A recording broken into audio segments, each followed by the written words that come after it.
there, I'm Josh Clark, and this is BrainStuff. And this is the BrainStuff where I explain to you about the Magician's Oath. If you happen to be an aspiring magician and you wake up one morning and go down to your local novelty shop to buy a few tricks to get yourself started, that's all well and good, but you're going to find in very short order that those tricks suck, and that if you're going to have any tricks that you can possibly base a career on, you're going to have to befriend other magicians and get them to teach you their tricks. And to do that, you're going to have to take the Magician's Oath. And the Magician's Oath is a two-parter. First, the oath taker is required to never reveal how a trick works to a non-magician. Basically, if you teach somebody how a magic trick works, that person has to have taken the Magician's Oath. Okay, simple enough. The second part is that you are never to perform a trick in public in front of non-magicians until you are good enough at it that you can maintain the illusion of magic. So basically, the Magician's Oath requires that you not reveal how tricks work and not suck at magic. Now, the Magician's Oath covers magic as a whole. By not revealing how tricks work and not stinking at magic, magic as a whole can thrive because normal non-magicians like you and me can still be amazed by a trick. But there's also another more practical function of the Magician's Oath, and that is that it gives magicians pretty much the only means they have at their disposal to protect their tricks. See, magic tricks are, at their core, intellectual property. And in the United States, there are no intellectual property laws that cover magic tricks outright.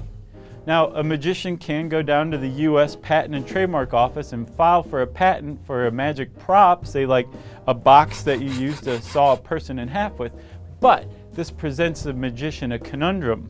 To get a patent, you have to explain exactly how something works, and if the magician does that, he or she runs afoul of the Magician's Oath.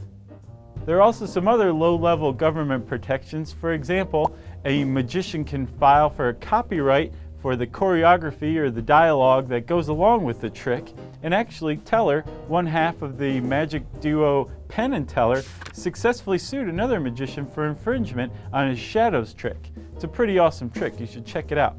The thing is, this is a very long, drawn-out, hard-fought case, and for the most part, the Magician's Oath is all a magician has at his or her disposal to protect against their trick being stolen, which means magicians as a whole are kind of self-policing. So if you're a magician who steals other people's tricks or goes on to, say, the Fox network to reveal how tricks work, you're going to find yourself ostracized. It's going to be hard for you to get work. You're not going to end up in any of the magic magazines. Basically, no one's going to like you, and they're going to let you know that they don't like you because you are a jerk magician who's run afoul of the Magician's Oath.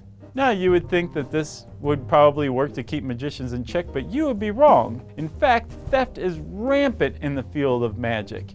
And a lot of people have a lot of problems with this because it's just untoward. But in a really great article in Wired magazine by magician Rick Lax, David Copperfield points out that actually stealing tricks from one another pushes innovation in magic. Because, as Copperfield says, is it easier to go to the trouble of suing somebody for stealing your trick, or is it better to just go back to the drawing board and come up with a new trick? And anytime somebody chooses the latter, magic thrives. It thrives! So tell us your favorite magic trick. You can leave it in the comments below.